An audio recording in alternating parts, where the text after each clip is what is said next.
নমস্কাৰ। আজি জুনু বুঢ়াগোহাঁই নাথ বাইদেউৰ পানী শিলনিৰ গাজ এই কাব্য সংকলনখনিৰ পৰা এই সংকলনখনিৰ মূল কবিতাটি পাঠ কৰিব ওলাইছোঁ। আচলতে সংকলনখনিত বহুত সুন্দৰ সুন্দৰ কবিতা কেইটামান সংকলিত কৰা হৈছে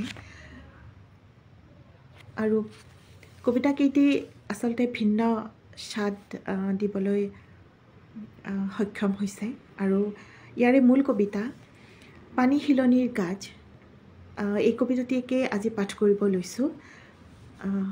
এবাৰ শুনিব। পানী শিলনিৰ গাজ। বোধে মনৰ বাট কাটি থাকিলেও তেজৰ ঠোঁট খুন্দিয়াই থকা কথা শিপা হ'বলৈ মাতি নালাগে।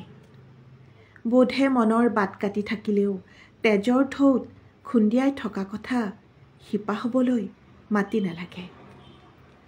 পানীকনো বাৰু কেনেকৈ বিশ্বাস কৰিবা? পানীকনো বাৰু কেনেকৈ বিশ্বাস কৰিবা? নেদেখা ৰঙৰ চাদৰ এখনেৰে পানীয়ে ৰাতিৰ বুকুত উৰাই কথা গজালি লতা।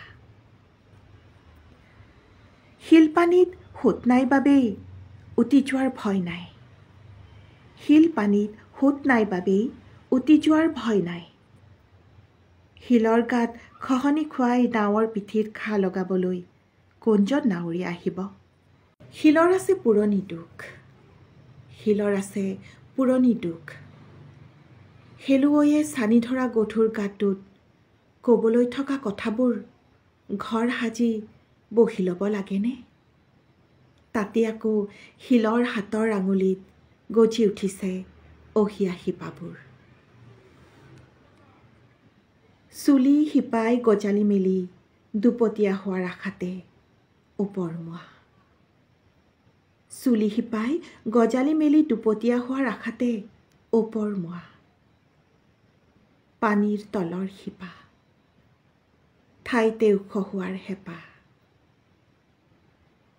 গছ পাতৰ কথাবোৰ ক'বলৈয়ে শিলত খামুচি ধৰিছে শিপাই। গছ পাতৰ কথাবোৰ ক'বলৈয়ে শিলত খামুচি ধৰিছে শিপাই। আচলতে সংকলনখন পঢ়ি খুবেই ভাল লাগিছে আৰু কবি জুনু বা তেখেতৰ কবিতাবোৰ প্ৰায় মই ফেচবুকত পঢ়িছোঁ।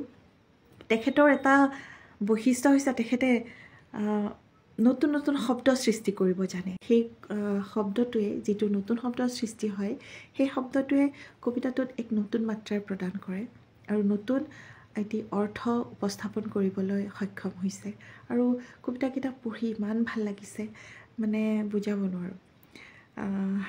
জুনুবালৈ শুভকামনা জ্ঞাপন কৰিছোঁ আৰু আগলৈ তেখেতৰ কবিতাই আৰু উত্তৰণৰ বাট কাটিব বুলি আমি আশাবাদী। ধন্যবাদ।